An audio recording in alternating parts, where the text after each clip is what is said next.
Fakakoloa e Hawaii. Whanawat e he Kolomotu'A.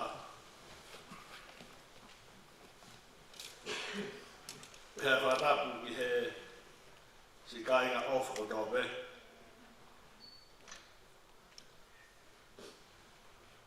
Whanawat ki a taimani, ka maa te hina, ana ka maa Fotu te hina.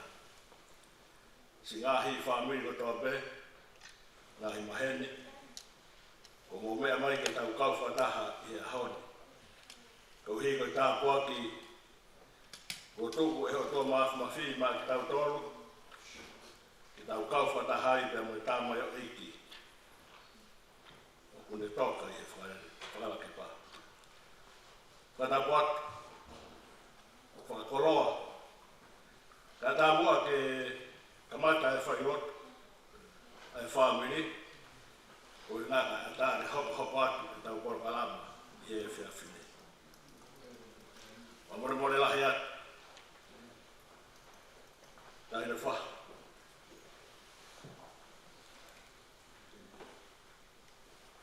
Kau hiko e Fotu whai. O rawe i pehu tuku ngā.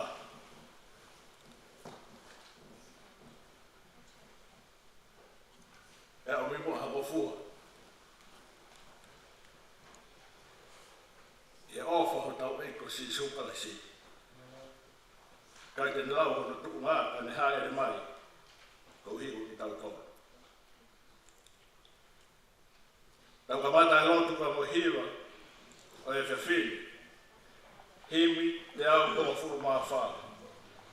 Eiki e ofa au koe moana lolotu. E ngāro hifu ki ai e ku ngāhi ahia. E kua ufi e ku kōku ka tōna.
he vai hoku sino.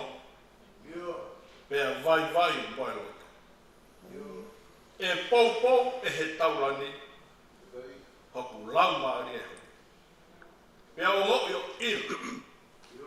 Ai ofa tātata.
Konga hi Faka'Anaua ko mawia. Do maafi whakamore ki mantolu. He hukai ke mau ofa ki ho awhio aki ho mau kotoa. Pea hukai ke mau ofa ki ho mau kaunga api.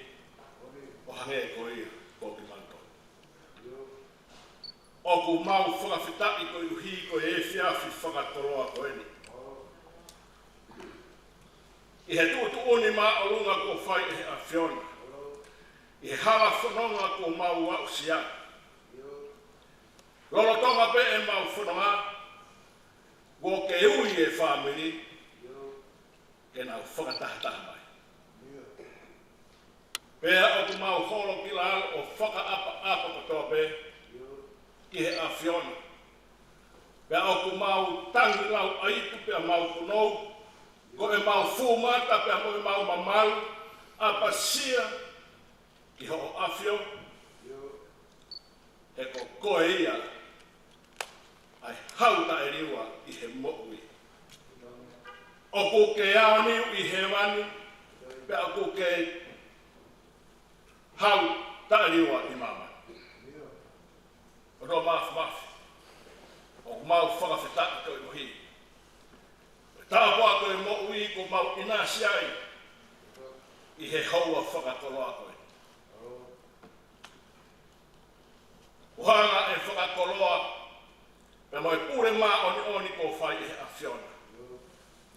O tala mai ke te ki mau tolu, mo womi ke tau lotu po pia whakawhitai.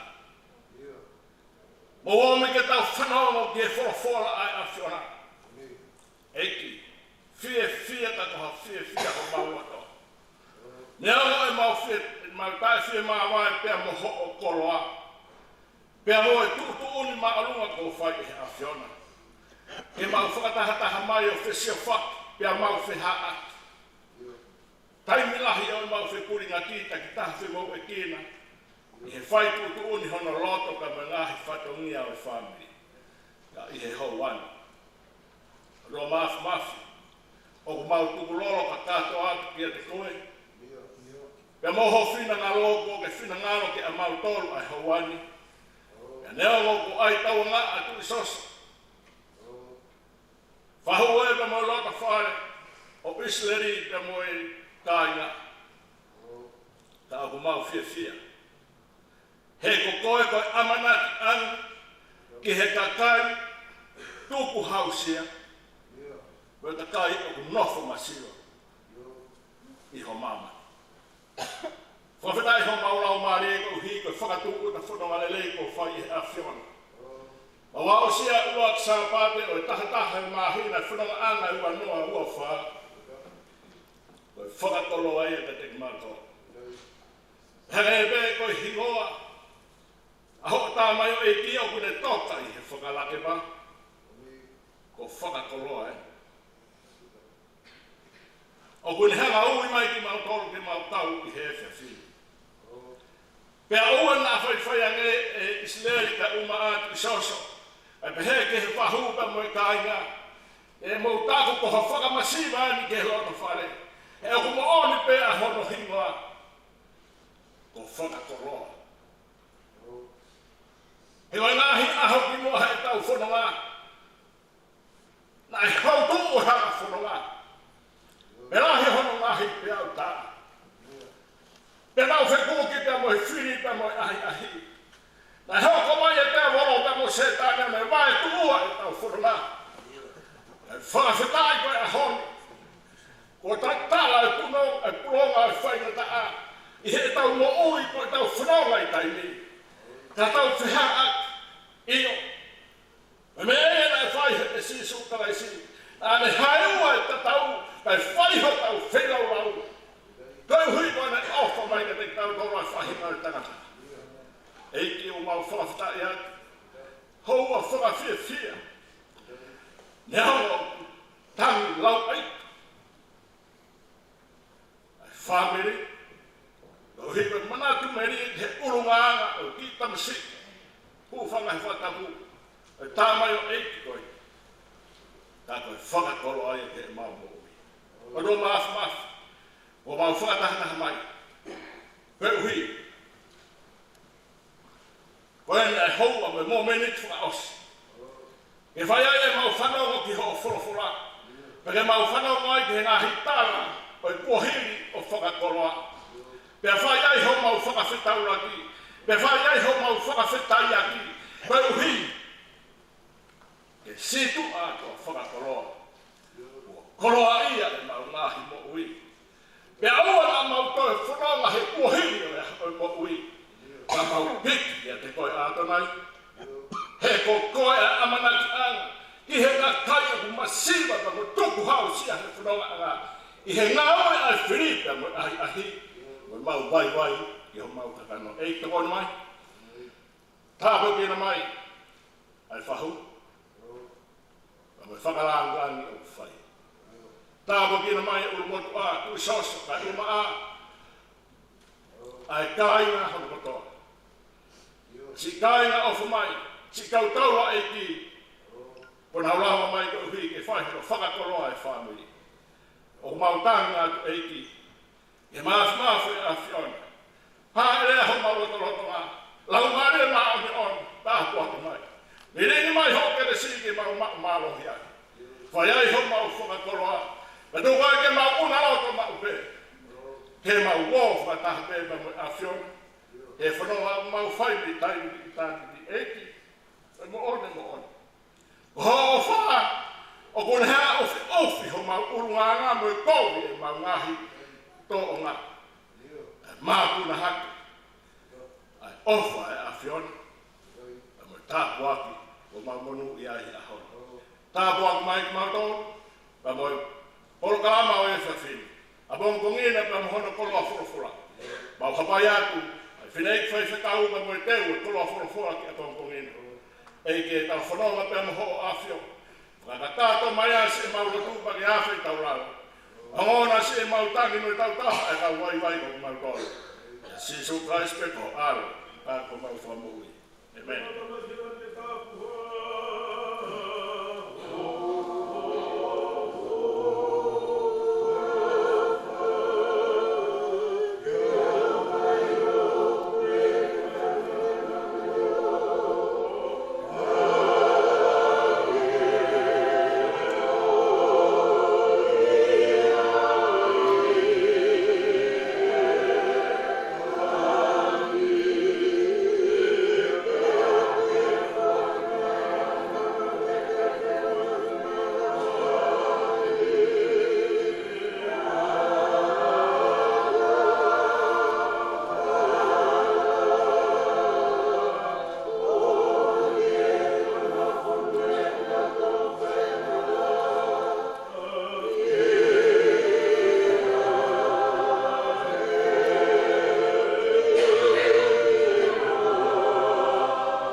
Se solami he o tua, na ke tamasipo. Pea au fie whai ala, he si pinga na ke tama.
Famiri,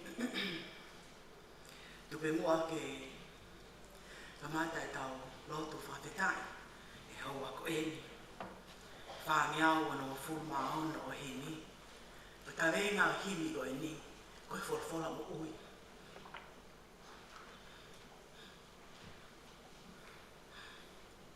ke puri. Ai whatahaanga e koe. E ne mamahi, o ne whaingata.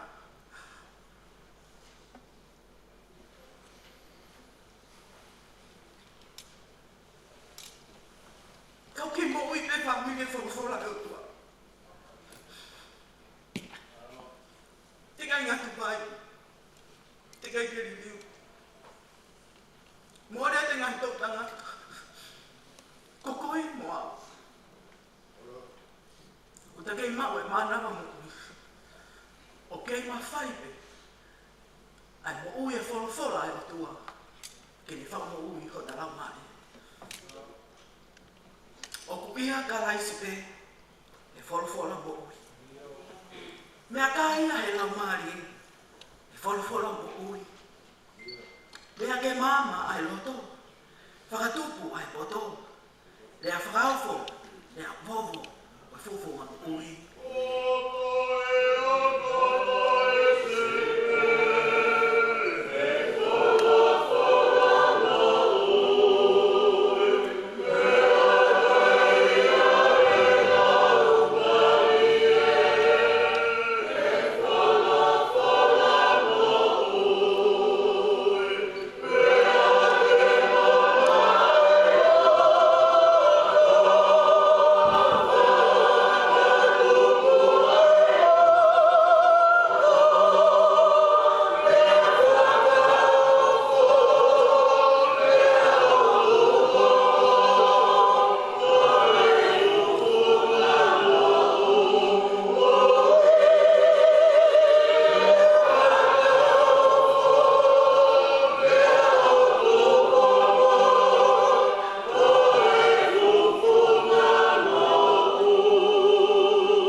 fe ia no tala I gospel. Pia mo ia ka kai ko ia na to hoko na to mo sisu.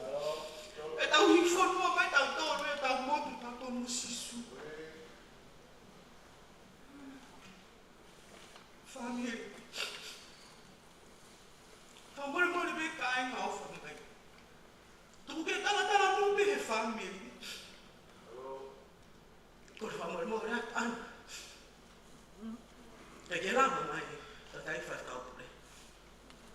O le me fi mo to ko ko mo si ho. Ya fai fa ta pe fai lo tu boia ai family. Ko fai lo to ai ka lo tai mata. Toi hoko mo si suia. Singai family. O koe koe hoko mo si su. Koe peheto kua it's a one-off process. E kai. Koe hoko mo si su. It's an everyday process. Ofo ke pongi kotoa pe. O hoko mo si suia. Kai ha, kai ne whakatonu e alunga hoka. Tana noa ke puna ke hawfo opo ofa. He kotoa pe. O mangu to me ulo me la. Wa dai taha koe ke asima ye ulo ya la.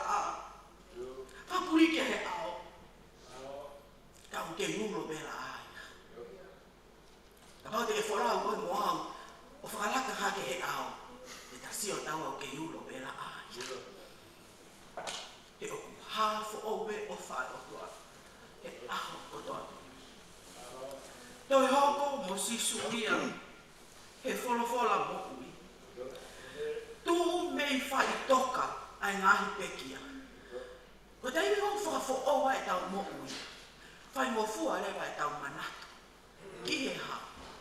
Ki he kakai na nau taha mai e whi. Kakai na nau waa mai he vai. Kakai. Na e tutu pe mama kamasi. Ke lau e na wholofola. Ako ni kamu si uhi la ke lawa tau folo-folo apa ke tau lang folo-folo tau to. Ako ko e na nau tolo tutu kalasi. Ke lawa folo-folo. Kai pe to. Kapong-pong ia. E tutu mama kalasi.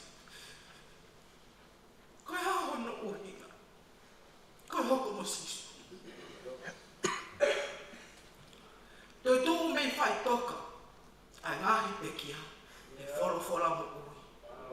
Ai kui o sio. Tai meno ai e kui o sio. Wai tau pire a tonga pe he puri a kita ia kita.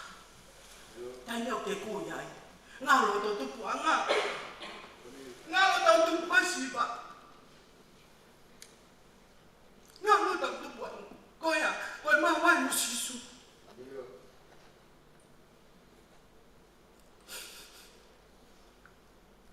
Tau mau tau fusi. Lava ki lai pepe mahalo na mai mawhitu. Ia i ki lakang. Ia i ki koini. Pea ngalo lewa. Koe mama o kamosi te whaki. Papitu ko runga lawa fufu. Pea ahare mai o tō mata. Keha. Ke te ilo I kita. Pea te rapa te mo a. He kai a taha mo ui e tono kia. O kumore a kita a funi. O kumore a kita. Ai pore. Ko te ilo I kita. Pe ilo to tupu a. He kai a taha mo ui e tono kia. Ai e kui o sio. Poto ai e vare o ilo. Ko mea kui koe mama. Koe mama koe tau o mai ngai ma tai tohi ke me university. Ya tau mau tawa koe mama ita. Mama pe ia nai whatu pe ia ia. He tangata. Ya koe ipe ono aonga. Ya ipe ono whakangata. Koe mama koe o tua.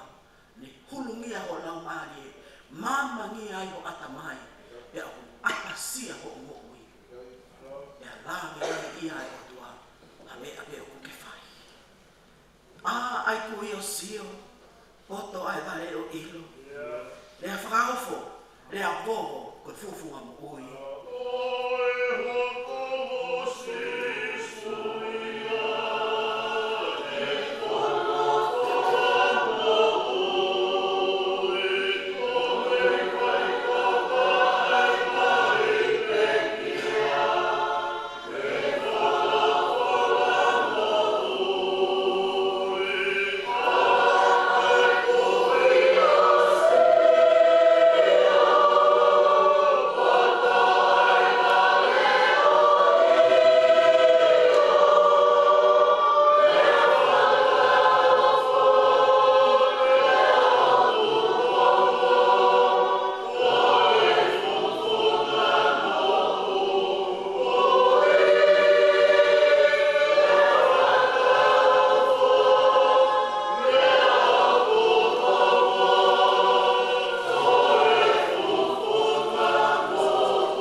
It means future tense. Kawako wala mia whahute mo mea ko soko tau whaahau, ila nau tolu e anga i pai wahelea.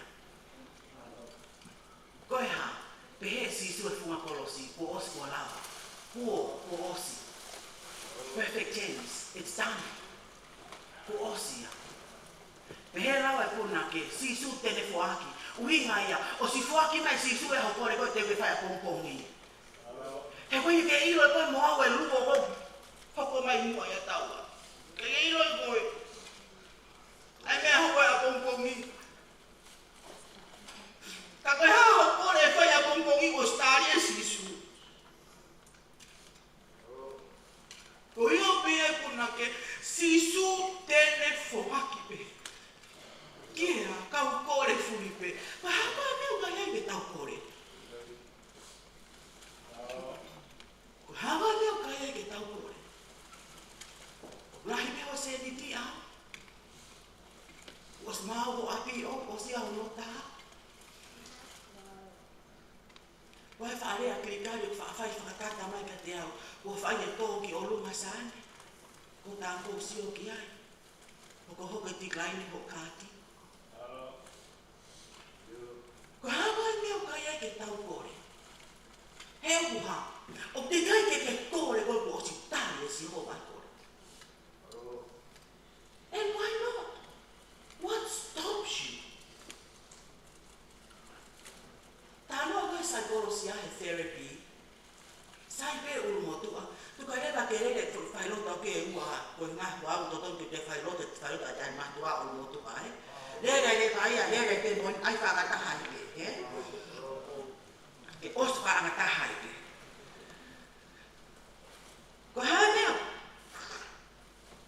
Ko tae wa tānoa ko kai psychology a ke counseling.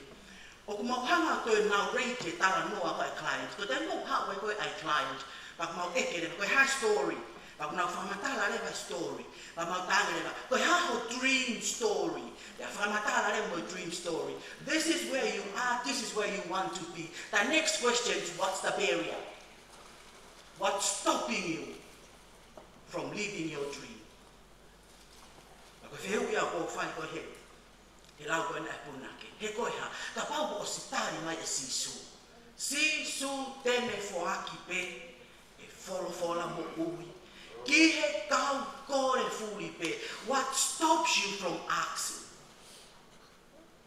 Ki he kau kore furi pe. E wholofola mo ui. Pea pehere mai a. Omi tai hato tongi.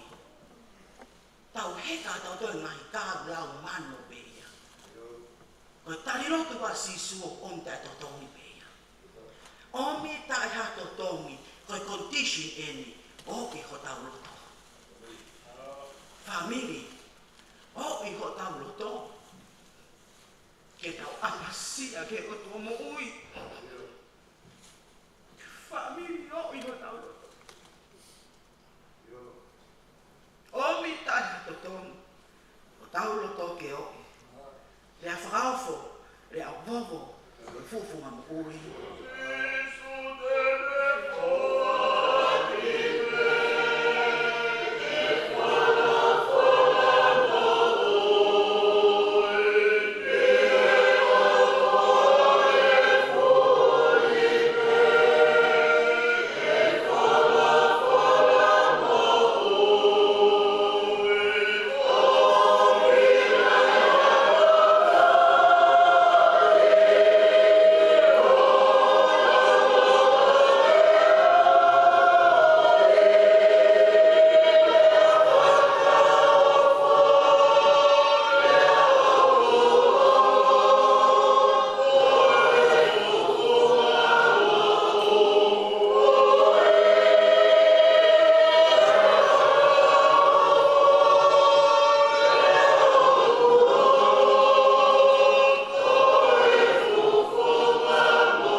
family ati ko alo faki lotu. Ko iko era ko tari lotu ai otu. Ko te nda mo fasi o ke family ko ni e fahu. Hange ko fakakau ma tolu ia na yo ma family ko he lotu pa to ma lotu ka to ma tolu. Ko pure ama o tua o ma fa foi tu ya family ko ye winga lo tu ho kui ma fa ka ho ta eki ke ka wa mo ko he lo tu ma ba ba yo ko ya me disse e kai family o ko be mo ke ta fa ya ma tu ke ta tani eki beta un ke ofi ke eki and also seek help. Everyone needs help, including myself. Wa tu he ngahi kakai, e folfola mo ui. La wai ki mo nu, futoko la. La be ai ho tau family, e folfola mo ui. Fai bea e fusi fonua, hiki kakai ki o longa.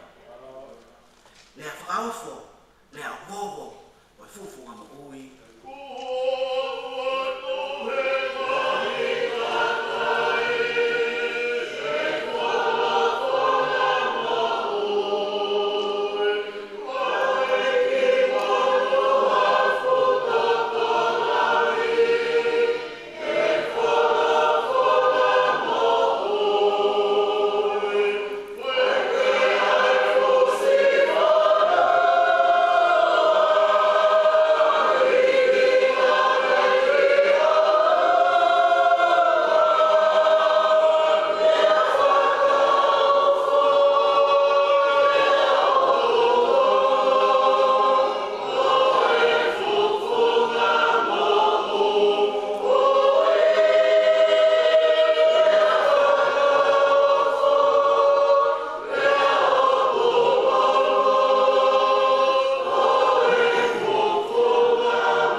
a Fakakoloa ia. Ka ia fuilo a pia ki a Fakakoloa. Pea koe mahi nila e ngata pe alifo ki alita. E ke si a pito a Fakakoloa ia he mabahi mai mitonga. Ka koe winga tala noa he fia fini e famili. Koe wiko e tafo koe o e fia fini. O koe ma mea si ia. O koe ma mea si ia. Ma koe ke uhinga uia ke pehe, ke tukuaki, pe pleini, pe pehe, o kukovi famili koe ka saia famili koe mori ke mama. Ko uhinga ko fe mai ke fai tala no he fia fini, fai ake tala loto, ke whaka mama e folofola e fia fini. Ko ui he ko ipiseri ko no wai a semisi, ko semisi ia ko tangata fai whekau. Nga ne hanga tau he kai ngā lotu ko eni, And he was there for a very long period of time. Kung mga tol ko nga ka-Fakakoloa me to tisi ko ospea mau tawe fia se askoe, mau hiki ake se askoe, ospea tawe fia me mau hiki. So we keep moving. Ko te hawa ke se askoe o te kakai na yo kunya nga pore kita. Ka ospea tawe fia kutu ko te kai na ko ya te ate kai na fo o. Ko te no te no flawa te fo se asi taha ko e hatai ni loloa o kulahi au pito no ngai pore ona. Pe a huofi au pito ia ia ngai no fo e family. E pa mau nofo ko tau ana mau tolu kon me sopu. Mau fe ilo ngaki pe. Mau tata ilo pe ngai tunga api. Mo ya ngai nau tupu anga, mo ya ngai nau mo ui. Mau fe ilo ngaki pe. Tata pe ngai kolo ko bo mai me yai. Pe ko fin mo to ko ni. Mo tolu ko ke mo la pe yau, ma lo pe tanga tai ki ko tau tolu. Ko malolo ko e ni, it's a huge loss. Huge. Ko e nei ngā ma whaia mato. This is the only income ke family. Ko ana tau tolu he tahi koia. Ko e pekia ko e ni, Fakakoloa. It's a huge loss. It's huge psychologically for his daughter.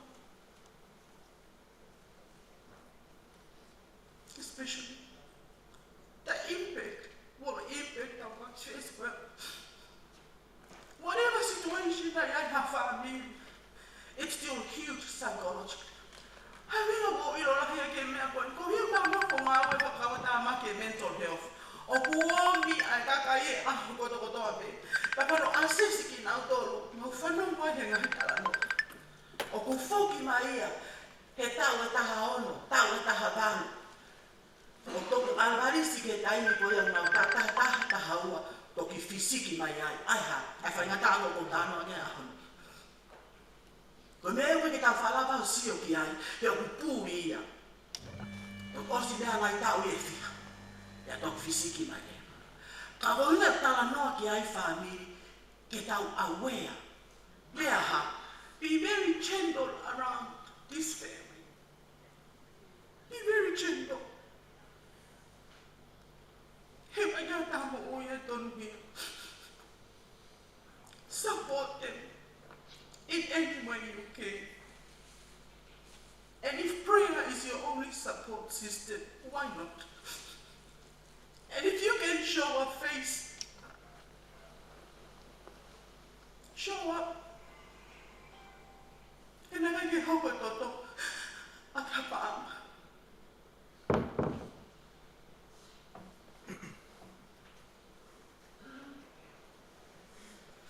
Mandutu po ame ko eni. Ano mo fai matonga. We were survival as kids. We had to do what we had to do. Que maulava survive. Fast forward yang tangan. Mauake. Ano tam silahi, ano ikiniwa. Ano pe ai amari ai. Toki ilo pe mau fai ang mau tolu ya ko mari ai. Ori le ko ofala ya te koe.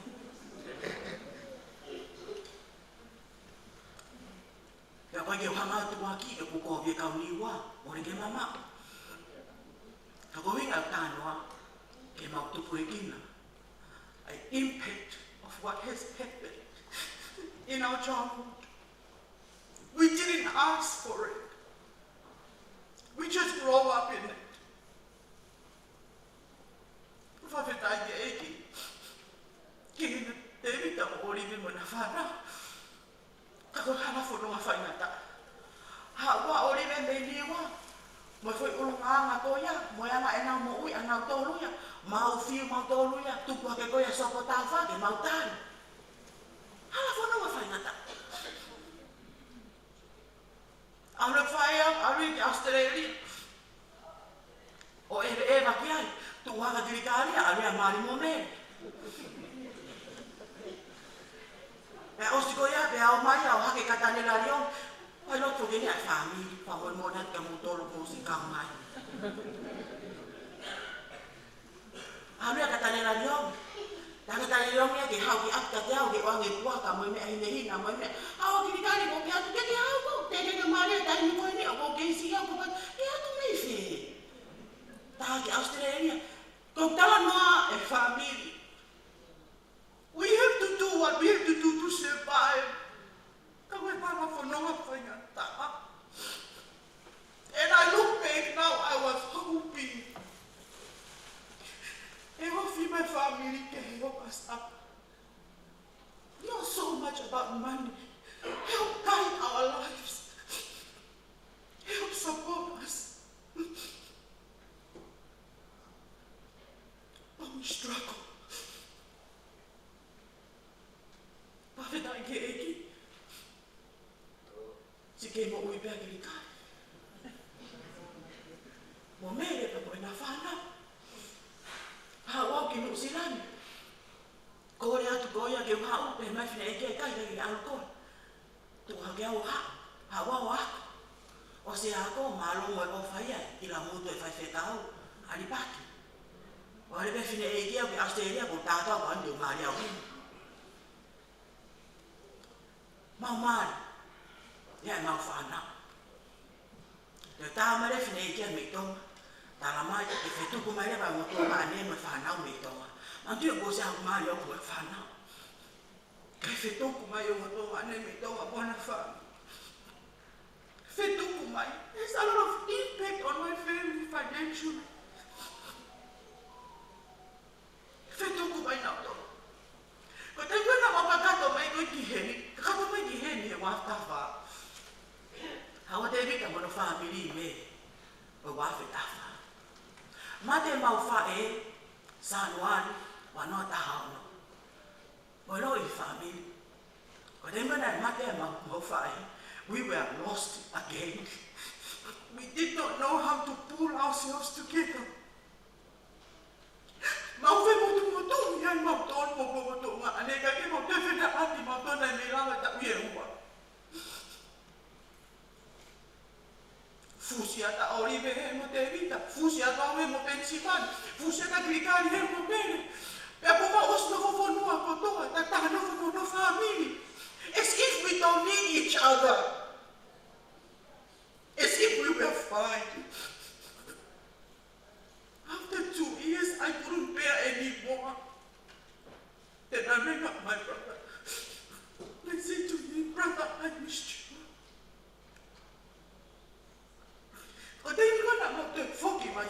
We have to recreate a new system. And our protective factor ko mau fai.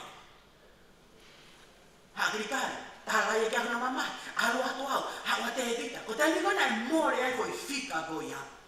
We did not know how to manage each other. To be how psychology or realize that we should have recreate a new system in family. But for system ko na Fotu ko he mau fai. Ang mau fai mau tolia elevate ka ko sisita. O hake awia ko awia na whakanere mo whakakau e whanini. Mea ko tobe mo whae kara mate au au he mo tamai tangata. Malo pe ka taki o wongo mata ko e whanini. Malo pe na kaka. E ko tato ala he ko e whamori mori ko wongo mata ko e. Ko e ha, ku whaita ino. Hanga whewhe ke toi recreate a new system ko e. Tana kia se misi. Mo whewete aki. Mo whewete aki ho mo anga hala. Pe whetoutou whewete aki. O whakarea ia heni ko anga hala. But what it really means, tell each other that you have done them wrong. It's okay. No one ever joke for swallowing their pride. I didn't realize how prideful I was. Thinking, wow, no, how here, wow, no, oh my motor, wow. Koi koau ka ni kaya sisu. Ito iay ko ha koau.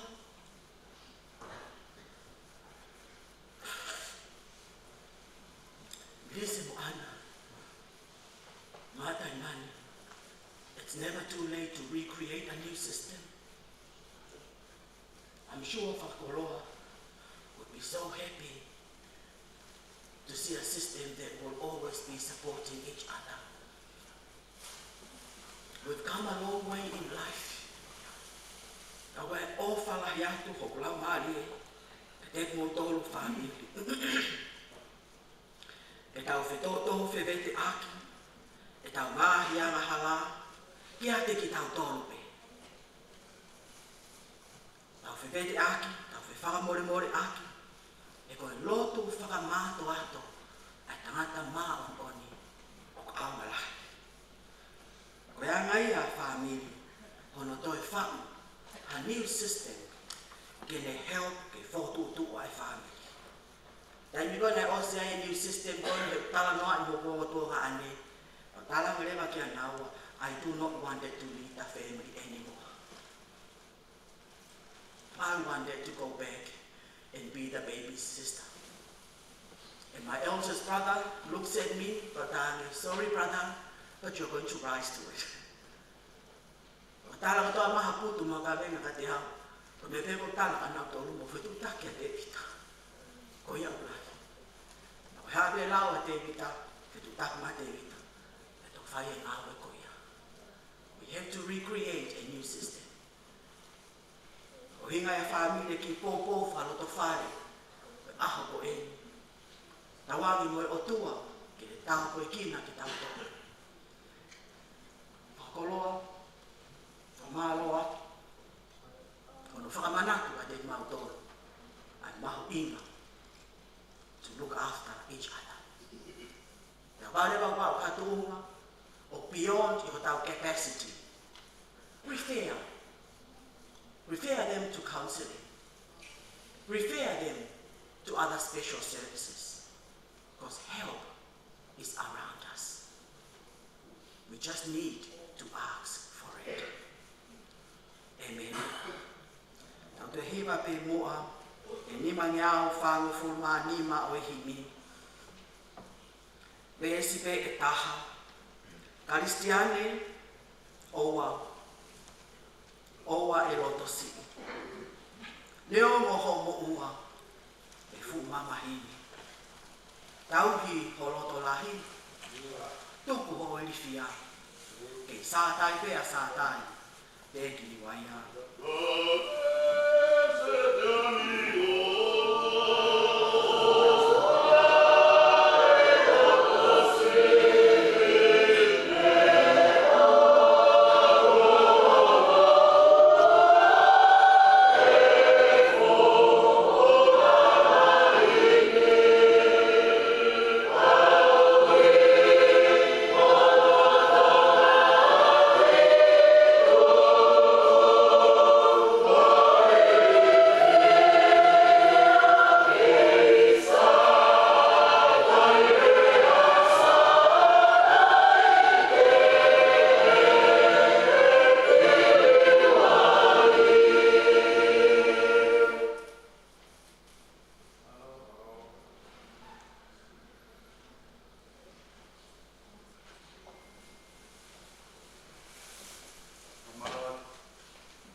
kani ki ka pen. Ko kani tai ko ni ku pakata ko kami. Ya mana beri lagi karena tadi kalau kita saya milih di tu kal mal kalau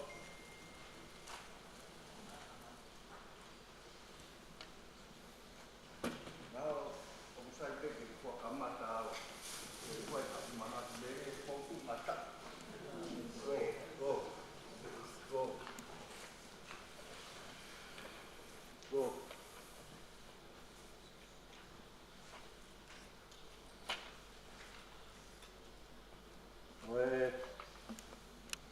Manat meri ko ni.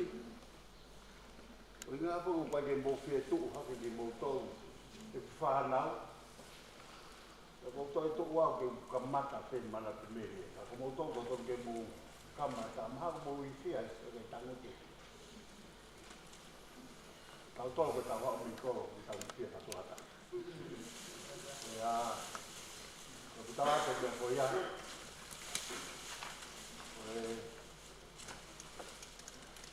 Ali mo matakakal. Tangata be Fakaeiki na manofo pe mo I tonga.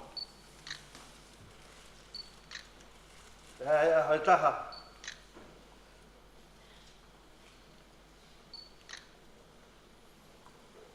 Ma ke lotu. O fi mai pe fare lotu ke ho. I pare tonga. Mo fai ai tangata.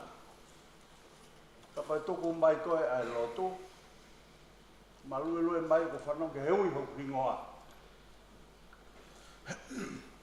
Pea tu.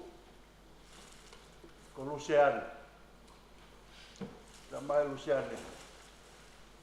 Koe kui koe. Ko whoha ai whare. Koe whewhini. Ai ko tarangia. Au tarangi ke nā mai ki hini. Ia pini. Ka pāpui hene ai hoa halai wā koe.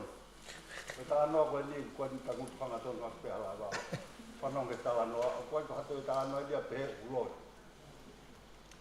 Mai whakatangutu nawa.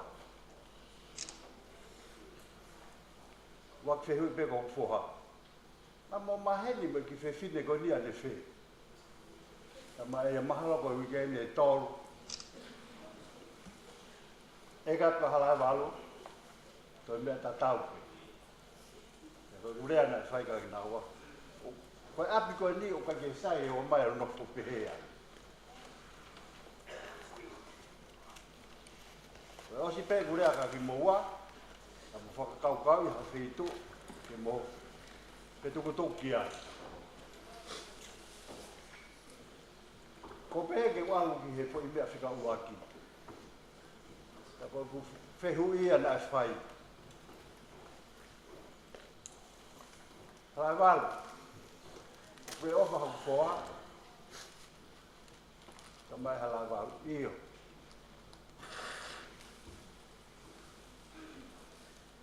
Fakakoloa. O ke ofa I halai walu. Iyo. Tama ku pe. Sia awea ko masiwa. Ka kia hane ai. Ka tau mua te whaiwhui whakao sia mahui ngā koe mai. Tau tala no au ki mua. Ko tāngi. Ka ha mo whakaukau ki mo mari. Ko whehu e ni sune. Ka mo whakaukau ki he mari. Ko whai ki o katopa. Ka alo whenga mai ha mea. Kui ai matu whiwhine koi. Nai ai matu whiwhine koi.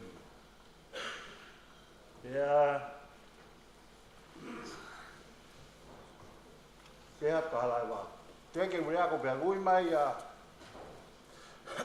hai whae ke hao whanau. Koe hai roto ori hau. Whanau. Hau siana tangut. Pea wak he hui rewa kia halai wā. Raval. O ke loto ke mari. Tapi tadi am halai walu fai halai walu ya ke kore. Kama halai walu. Fai peke tai mi kona ke loto ki ai. Ko ko fi mari. Panong ke hak foha ko pe tena tari tata. Fakakoloa. Ke loto ke mari mo halai walu tangu pelu sean. Pe ma fakakoloa ya. Pe ma ke fai pe mari a kongpo. Ko ngoi he tai mua ko ki mafasia. Ko ki motu a ka no fo ila motu o ku nga au so ma wa nga. E o pe plohola. Ko ka be ko ni ma ka wa pe he wa mai mai. Ma me te ha wa ko e rea tonga pe ko bo uri ka ko ho ota. Ma le ra tu ki ma to lu ya mo fa e mo me a u ta lo mai ta mai a ko nga so ki so ma wa ku o se mari o fa ye. Ta ma wa nga to no te ki ko se fine. O fai ka wai. A mari a ala valu. Te amo foha ko. Te a ko foha le mata ai ka te ma no foi tonga. Fakata mai pe. O ware ku tau atu aku ia fe at ke fola. Ma fahi ai. Mata pa pare me nga. Mai fola fola. Ita Fakakoloa e iau. Ka ha o mo fu ka me a fahi ko to mata pa so. O fe pa me dai tai. Wa mama hia e ka ke oange mi sindi kili mo mi sindi kos. Ya to Fakakoloa mo oni Fakakoloa. Ko au na hala. Ha wa we ki murini ta talangi ki ai. Me ko fare me nga we e ka ke to ha o ta haya me ape o kosi apin. Te ke to mai bisini me me kospe ko apin. Ka la te ko ka fola ka ke ila fola ko tu ni. Kan fola i kai. Ka foki mai foha o ai pekia. O tu ko bisini ka alohe ke ko tu u ka me ngahi ake e ai mata pa o so singa mai. Ya kita watu ko patonga. Ya satu lu pe he fo a Fakakoloa e uia pa ka angi ai se ke he me na ke hanga mau i ka ke mahu ingai ui mo fo ha ko ta ha mo uma pai fe lo ke fo pai ko me ya mahu inga nge ya ko me ya ko te ngahi pe ya ha no os o pe ya ko me se ni ti he o pa ta ma ke me ko me ma nga ko mo fe o fa ni ko mana tu me ria ko fa ke ko fo ha ko ko fo ha ta la fo a bi te ka ja fa nga pu pe te fa ke ka lo ni me tan ko ma ba ha me tonga bi he ni be ko ka ta fo no ke a le fa ya nga ke ya pange bu dai pe fo hata hai na no fo pe ai ko e o hange ko ke na fe fi mari ati ko tai go ko yai na fu fe fo fa di au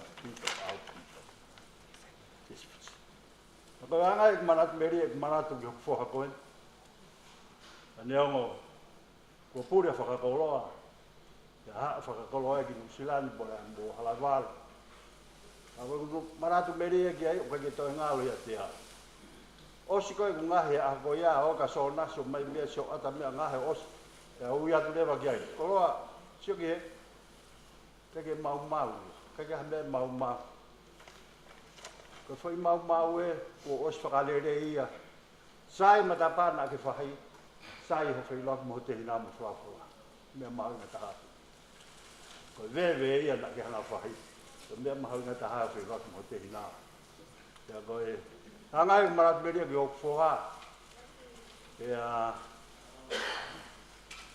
we ma fo ke ku marat media family pai ke mo ngau e mai o kai ha mo mana.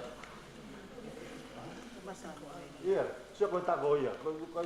Ko si pende tala na tala mai ke mana tu meri. Ko ia, ma ho au kito. Family. Mo mai tala mo to ke mo tungane ko mo to mo ina goia. Ko hinga ko tua mana tu meri e ko ka mana tu meri o pe fa. Ko hanga taki ki mo to Kolomotu'A na walo mga tumeri ko ni mo ko ni loy ka ku Fakamatala ko hinga ka mo muy ma ko tua ta hatala ni mga tumeri tua Fotu kai off mo family na pehe ki he o fonga pura na tonga fe maulalo ka ke lava mai mo hoa a pehe ki Fakakoloa mo toni aho mau fi ala io muy heno ko fata habe mo ki family ta i lo ko en tu ava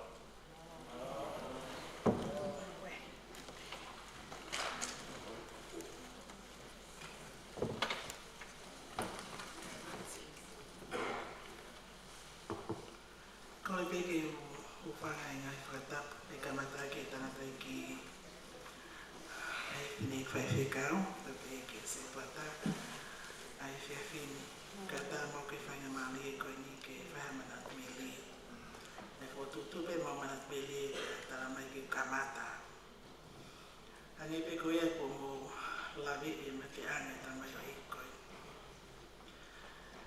pe ko tui o ku mau inga ke mo meai dia ngo ka kafenga ke fakatonu hia ka ko mau inga ia ke tau ilo e hala whanonga i tama yo ikoe.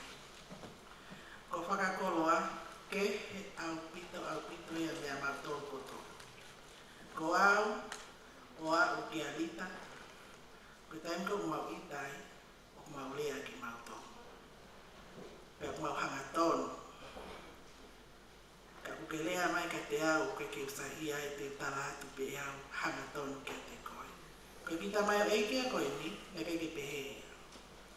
Nena tula whakalongolongo. Ka pai mamai a whaina mea o whakalongolongo pēa.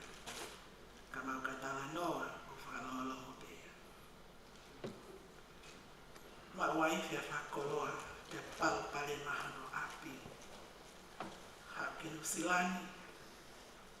Te kai ke futau kei he no ko whami. Pau pale mahano api. Ta'u e ua kōsi. Pea hiki mai o manofa. Pea ki mata, na mai minu sila, mi tonga, na mai peo nofo ia te au. Pana ku hangi au hawha e whikau a ki ai hanga mau nofo. Tai ni whai whikau ku whamori mole atu. Na ui kai lawa hau whatongi a whakawha e. Ka hopos o singa maari e pēia. Ko au, ai lai taha e whanau. Pea hau kwa se astaimani, pea minisi, pea rita, pea tō Fakakoloa. Na mau, o taka waha ka take a kungalo, tamai o e kia. si vafa da kava Tamai o e koni ke au pito ia pea mo Fakakoloa. Ko hona hingoa o Fakakoloa a Langi, Fotu e. Faka'Anaua i Fakakoloa a Langi, Fotu e. Kai taka waha he lotu e. Pea hangi ko ko whakakata aki ke tamai ki. Koe kau ingoa whakalotu, hangi ko unau mimi tō koe ke pea mau whakakata. Kai kehe, koe mau nofo koe ho mau ki api heni. Nei hawe ki tamai o e koe ni o manofo. Nga whātanga a pita mau nofo e ne fia. Ka matamai mau nofo whanau e ne ki tamaa. Tala mai pēia ke mawano whahingoa, ka mai pē whahingoa ke mawo moia. Pakutai, pahinga whahingoa whai ke heia. Koe whahingoa ton ke tuku ke mātu mamau ki hingoa. Koe koe mau whae, na oso ka hingoa ia he poha he o whiwhine ta masilahi. Ka o ku hape kaspalangi, ta mai sai pē o ku hape kaspalangi ia. Ai pē hafo ilu se hani tonga ata ataya. Pea hingoa e kai fulihi pe hingoa. Ka kohono whiwhia e mauna fo. Ka koe taimi koina e na wahi ai o alonga o anu ki e na nofo e. Ne ka mata ke parapare mai na nofo a mire. Na tae tokanga ki ai. Na tae tokanga au ki tuki ta whakoia. Nea mana kuanga whatoa ngai ko ui. Ko sio pe ke ai o ku. I kai ke whiwhia.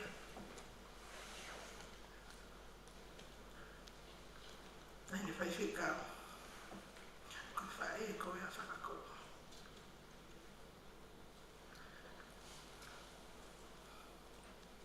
Nā tāran ki koloa. Ka tā mea e maarunga ka koe o tupe. Ka koe te tāno ai. Ana ko o tupe au. Ka whai me tāwai ke te au. Pana kumahi noi. O tau tangata pe. Ei whainga e o sa e na o tū te na wala. Ka taki. Ei whainga e wikai. Kaua ki tamai e koe. Mahala pena tae tokana hea ngai mana.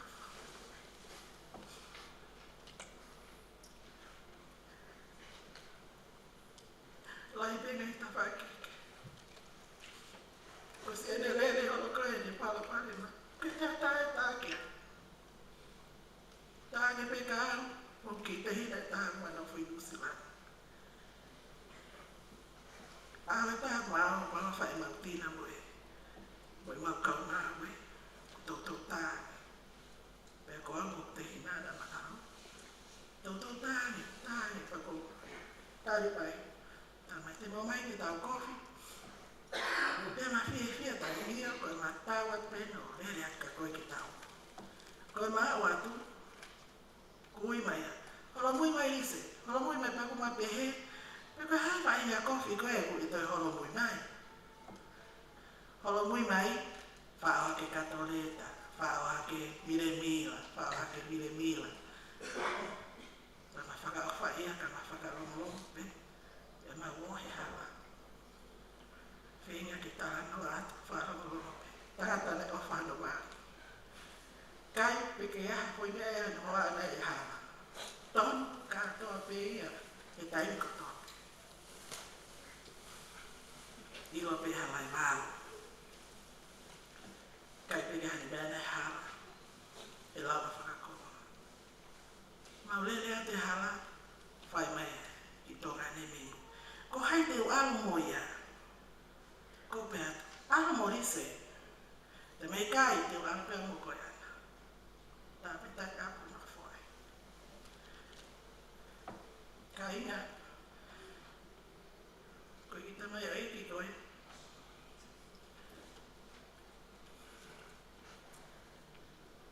Kako. Ako maho e whenga. Nai ako pia e kolesko tupou. Pena e pia e whahinga ea koe kai atana i lele. Pai hake mau whae he tonga side school. Pia o ato siwi. Pia ni mao e siwi koe ai whanau koe huke tonga side school. Pia koe ai koe ki amu ki ai. Tana mai e Fakakoloa ia. Kai ke walau ki ai te hua ki toloa. Au ke ai koe toloa. Poto hei whi. Poto e mai mea keke. Tale ni pi ia, nei whai hiwa. Pea ka lau lalo, ko fwoi lau lalo, lau o taha. Whai mau whai hiwa o mapapi. Koe tama si whia whia nei sa e ki tāi ki tā. Oku poto hei whia ni ai whi. Oku poto ono tā e piano. Na koe nei whia whia. Hau mau pima ni ki tā. Tama ana hau ki tā hiwa. Tama hiwa. Koe ki tama si e ne o whai tāe mau whae e tama ki mau tokanga ki ai. Koe ki pepe na mua whami. Ne hau koe ki Nusilani. Koe whekau. Hau whenga. Koe ki koe hoa me ki tana. Whatara e ne ai po uki me ne mohi tuai. semester ko ni nai toki osi. Nai maua hano bachelor in mechanical engineering. O toki fuaki. He tau fo. O kuoma ke te mwauto, ke more. E koi am me se mau ngai me anele. Kai te mwauto e whapuia. O kutokana ke mau ngai me anele. Koi tam si pā o fua Fakakoloa. Ko haipe e pu i kai kawiko e ne maa. O koi ke lava i kai ngatota. Maa lava i kai ke. Kai a o mau whamiri. Ka koi ke tui au. Na e ataha mau whamiri. E i kai ke. Ka pai ala Fakakoloa tā mai whānawa ana te kia tā mau i nau mea mele. A whahinga whetu me. O si lere kia. Paka ni lere kia he ni ilo me hano tuunga he whamiri. Kia ana te kia tā. O i kai ne loto kia mai a se niti. Ki to tongi aki ia e a whahinga mea kouhiko e ni ilo. Hano tuunga kia ana te kia tā. Paka mau ka tā toku whaafakaori. Ia he mau whaatā koe mau tōta mai whewhine. O kore ki ngahi mau ngahi mea lele. He kune ilo pe tala mai. Si, i whaata mo tā mai ko whukoi tai totongi. Ka koe ai ne mo. Ngai aho. Whaka os mai koe ni. Ko tai toka. Peke whatoka ngai. E ne whaiatai.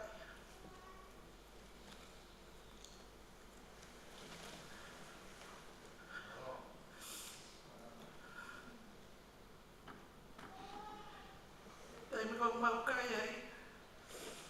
Kui mau pēki hao kai. Ka pāte o kuki.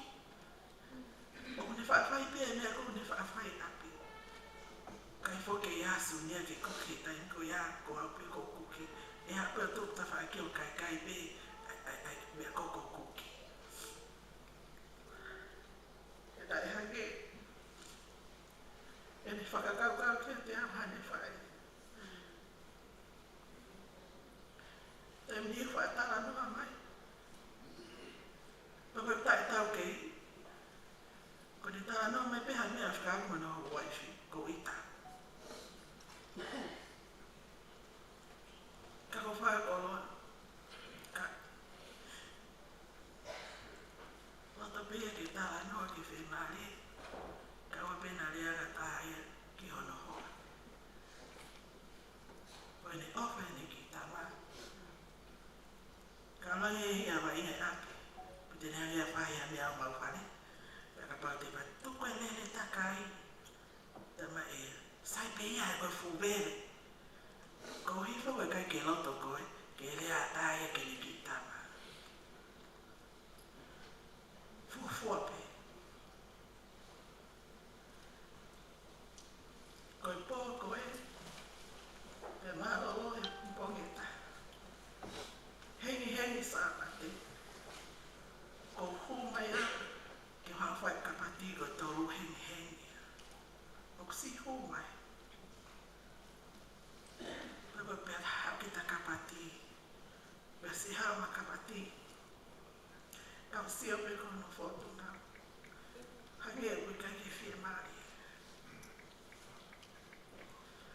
Ko tai tokana. Tai ni whaiwhikau. Ke weke ane. Ni wa mea whoko.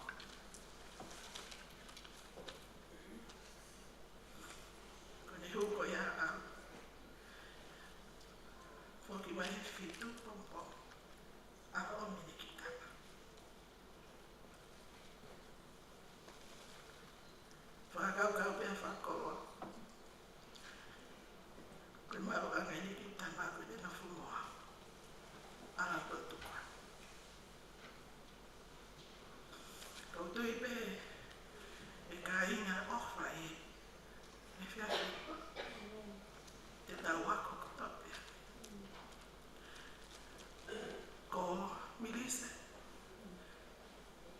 Novema ki au kai mama ki loto. Si lotua Fakakoloa. Hoko mai mea koe ni. Nā kuhanu ki otu. Mahela he lotu, mahela he au kai. Kau koe ki tari ma lotu, whatatau he mea na mawhema. Mahalo pe. Nā ngāri seo kita e ma lotu.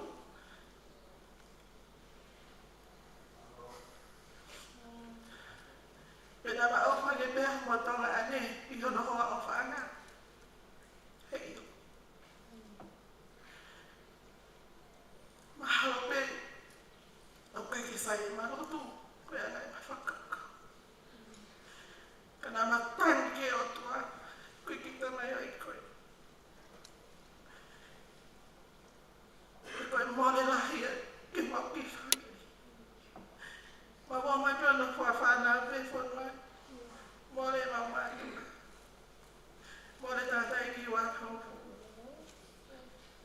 Mole te mau whae wātai. Kana whenga mo tai mani ha mane leita. Ke tātaki o mau ki whai.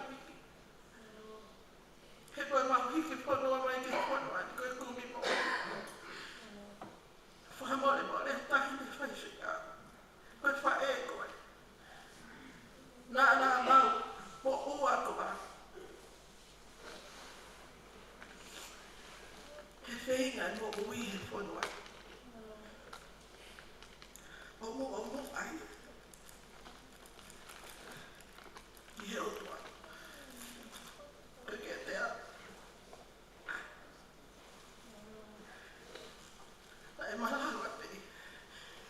Ki mau puno o whai haki loto. He nā mau tūpua he pehe ki a. Nā mau seo mata he mea koia. Ka koutui pehe koe hako anga ke te tauto. Nā kulau. Ai mōre koe ni. Koe o wha o wapi ki mate. Koe e whia whini. Koe manatu me ria e ke ki tuanga ane koe. Te mauta e lata e nofo. E ko ui koe. Koe mau nofo me ki tuanga ane koe. O ku makata pe he taini kutoa pe. I hono ki uru ngā mo ia ki Faka'Anaua. Mo ngai mea keke o ni whahoko. Ka mau Faka'Anaua. Ke Fotu me he. Ke hako mo koe. Toko pe mau tono no. Ke mau whinga. He wange koe lau ai whola neau hakoki pere rei. O kui ato nai o tau nai matawai. Te pau e pule mai o tua. Ke tau masiva, he ngai mea matakoa. Tau ke ai pe ke tali. Me ka pule mai ke to'o, tau ai sake, te mau ke ai pe ke tali. Neo e mau toa mui, he lai te hoko e lotu. Ka te mau ke ai pe ke talia. Ke whai ano whinara. Mo whiwhia ai mo whāteina. Koe manatu me rie ke tamai o koe. Nai hoko koe atmosphere wha ofa mauroto whale. E nai hoko ni ngai whiwhia. Nai hoko ni ngai tāmea. Nai hoko ni ngai urunganga. Koe whakawhiwhia ko mau ki api. E mau nofo. Neo wana mau ilo ina mau misi kotoa pe mau mātua. Kau he koe ki ha mātua mai mau whai he nā mau whai. Moia he. Kai ke. Koe manatu me lia ia ke ki ta mai o i koe. Pera toki ai ha mea anai ai. O ki heni i kau ngā aue pia me he. Pani ngā aue anana nau kore mai ke nau. Wai mea ki lea he kia whini kau koe ke wilo pe. Koe hao nau tai mi koe. Koe ngāni litai o toka ki ta whakoia. Manoa kuta.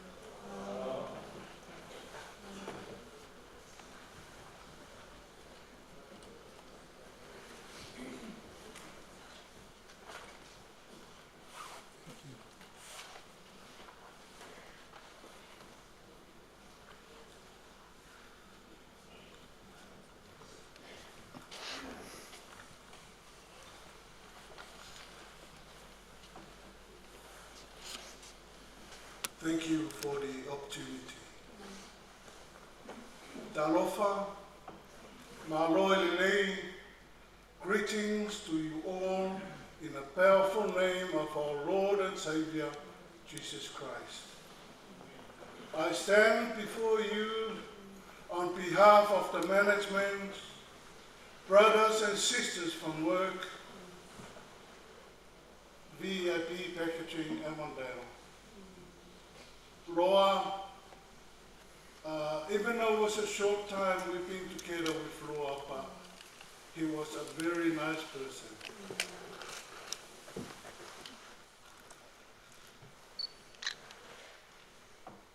On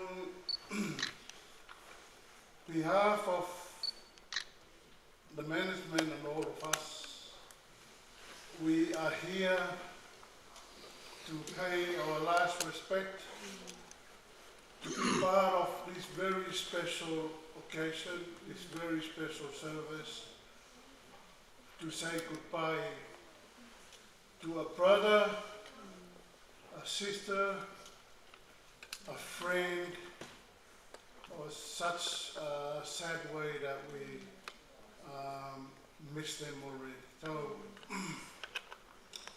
Loa, in the last 2 months or so, he's been with us for the second time. It's a pleasure to know him as a person. Loa, he always showed his smiling faces. He always chatted around. He was such a happy man. Secondly, we start to learn about Loa. The management have seen a potential of Loa in the workplace. He was willing to learn. He was such a smart man. But again, our time with Loa was cut short. God has said to us, he always promised us that he prepared a place for us in his Father's house. If not, he'll come back and prepare a place to make sure that there will be a place for us with his Father in heaven. So Loa, I know that Loa is still with his Father in heaven. So our prayer and our thoughts for the family as you are going through this very difficult time. Loa, from all of us from work, we miss you, man, and rest in peace. Thank you very much. Thank you.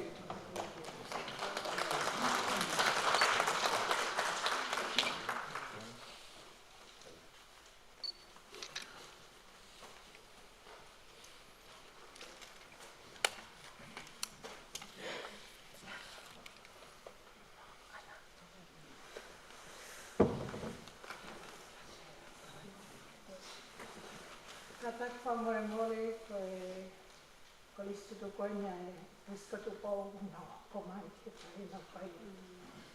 Kata tu kokoko te te manat legi e tamai e koini maro.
tapu me mo e afio ai o tua ko tamai alba mo la mari manioni tapu at mo e o huik tapu mo e nei whaikikau mo a whaaulu matong papapala ki he e hina koe me toka he whakala lakapea kau kore mua ke u whakamanumaru atu he tala tapakatu ko kamata aki ai te oiangan ai ata mo ki mau tolu ke whai atu ai whaiot ai kolistu tuku ai kolistu tupou i a te roa e koe tā puongo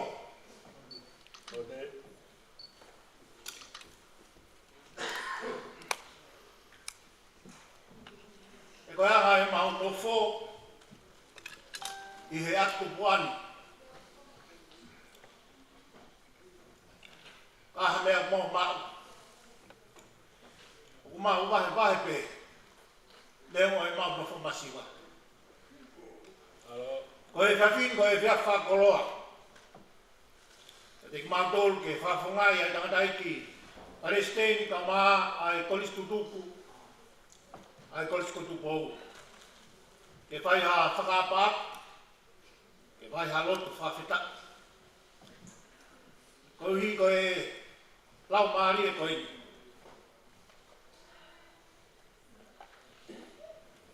na mau tai maari ai ai kolisi ai kau kolis mua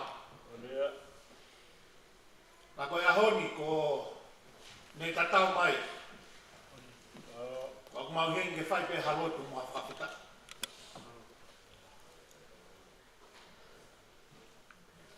hini e kamanaki ai lotu mamoe whakapita ko e whiawhini ko e whangiau whangiau mo e hongo fulu e hini mo mea me lau ke tau hiwa sisu he taurangau i e tainga whaifolau malo pe ofi mai i he potu whamatani koe tahi whapeaua ita mea maurunga koe mama tovi eni whakatanga ai rei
Ai ke mawe e kuhu ke potu o kuhu.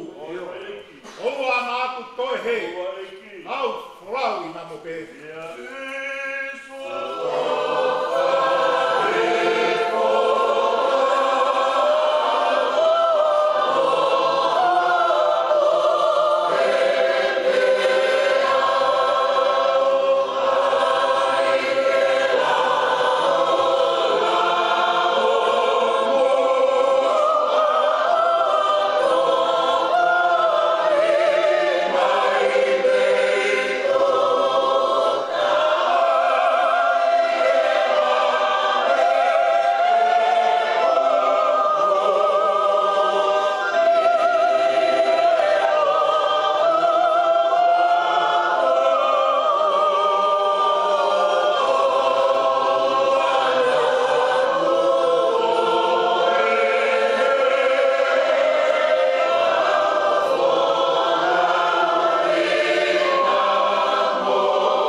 Here's Paul's letter, writing about his experience.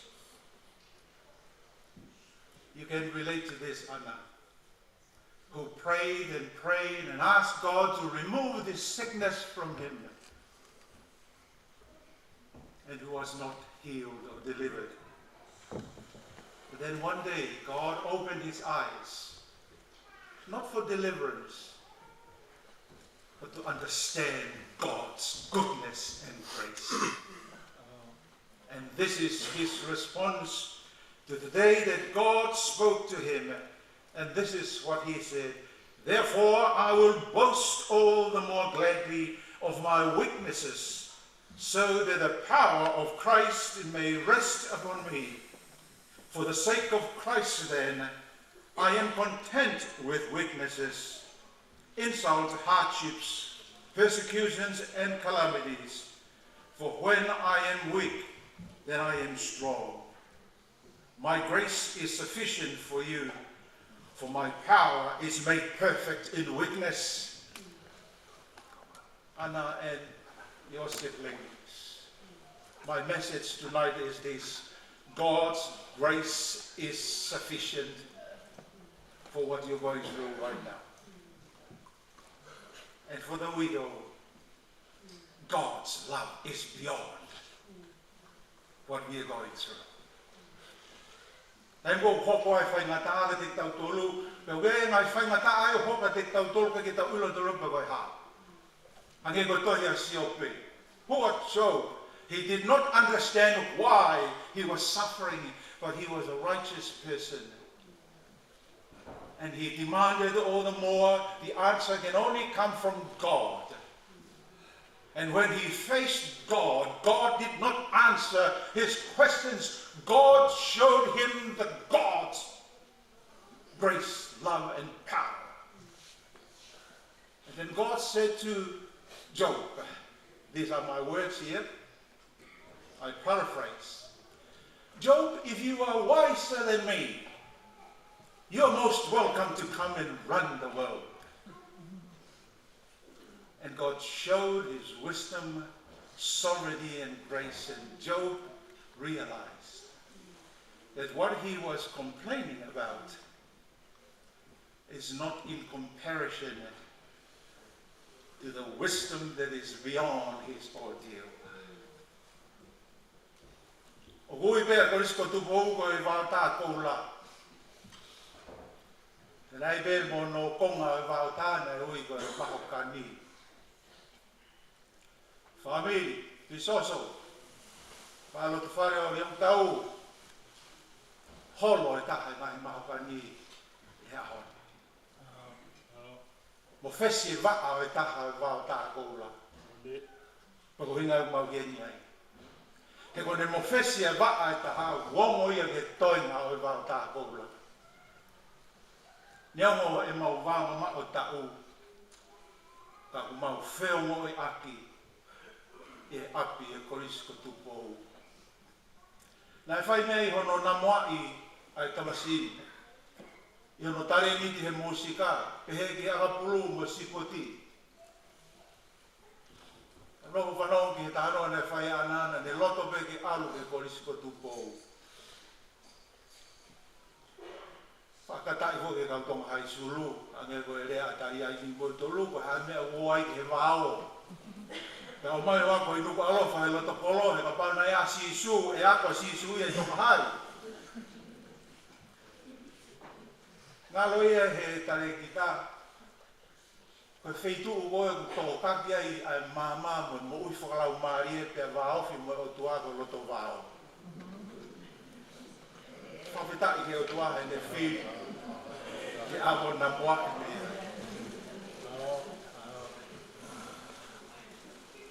Ko ki rea o whai I he whiunga anoa pe e ku keresi ki ho mea.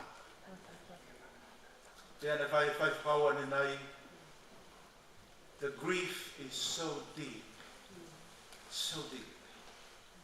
Kei te ulawa oi ana ke u, te halaia ke u pe atu, o ko ilo ho mamai. O ku ikai au pito ke u ilo ho mamai.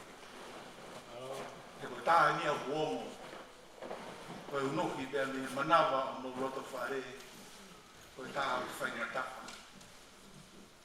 Ka ku whiuma anoa pe ai kresi ai otua ke whiau o tau whaingataa. Nā kai ke ngāmi tau tore he otua ke tau otua. Ke ka pau nai pehe, te tau lau e tau solovan mea kotonga. But God created us to be human beings, and we have limitations. And you know, the gift of limitation is this. We know who we are. O tau iro e whetu, tau tuku ai, o tau iro tau mawhanga. He ka mana tau tatau mo kau angelo hange ko setane na tau ngatu ke Jehova. O hange ko Lucifer. Kani ngau pe ki tau tolu ke maulalo si ke kau angelo ke tau ilo mo tau tukunga. Folo mai ai o tua e nai ofa pe ai tua ki mamanya ni whake on ala tu pe tae me whakatupu.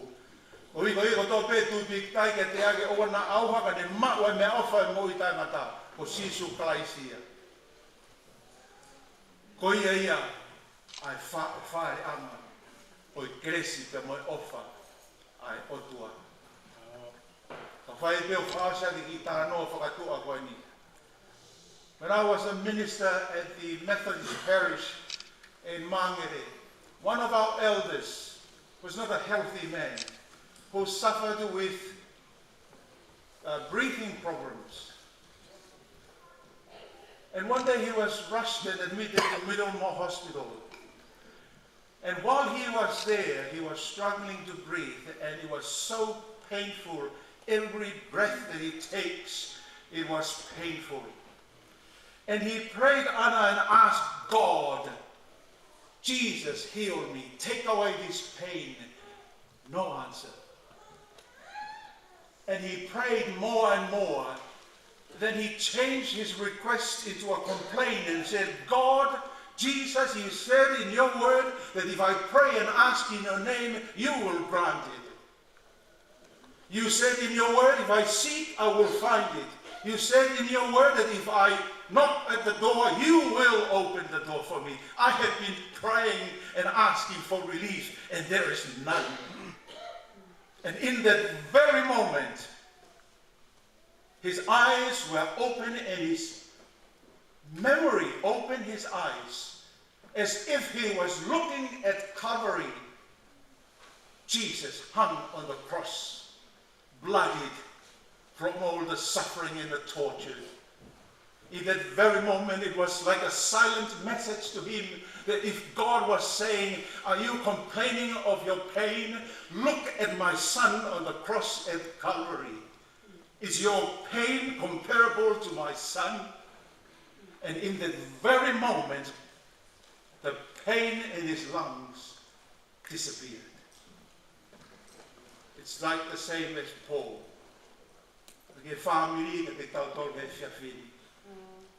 We can say, we don't know why. Why is this? Why are some people who are so resilient to problems, and why are other people, even they have faith in God, don't have the ability to fight against what's going on in their mind and in their heart? Only God knows. But our word for today is this: my grace is sufficient. O tau whamaui, nai tai whamaui agi a lao, mo tau whaito tonu, nai whamaui ki tau tolu, agi a mercy ka mo ala ofa. And that mercy and grace is free to you. How can I know it, Mr. Preacher? How can I get it? It is only a prayer away. You open your heart and let God's grace fill your heart. And it will transform you to bring heaven into your heart while you're still here on earth. Ma ofa tu ana ka mai toenga panau is tau mai toenga singa tamai lo te whare whamiri o liong tau sopo tau wha te unga pe gresi ai o tua e tau mo oi ai e whawhai tamai e mo alo mo lau maari e maa oni e me kore te aso moni ke nga takto lau e tau rin whaasi ko te whae ni loto no te whaasi maro maro ko hime whaasi aki ai pai lot e mo e popo ak ofa ai Koristuto bo. E te koe ana. Tai mani ka mo e whamiri, e sneri, ka mo e kai. Ono ngea mātoro e whorofora hi mi. Eiki, nea o koe ha. Hure a o fue. E whahi ahi ke tania.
That is our prayer tonight, O God, Spirit of the living God, Amen. The holy and powerful breath of God, the Holy Spirit, breathe life once again.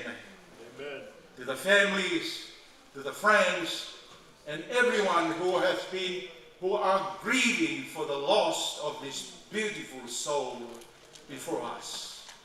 Come, O God, for we are empty. We need you, O God, and fill us with your grace. Tāpua ki mai a tua e pon, pake tuku ke langi ai awhion. Ko mau whamaro, mau mau koloa, e moi a Fakakoloa. Nā ne Fakakoloa ki mau tolu, aki aho no tare ni ti. Ahoni ko ne tāta aro mai, kia te mau tolu. Ko ki kai ke ngalo e mea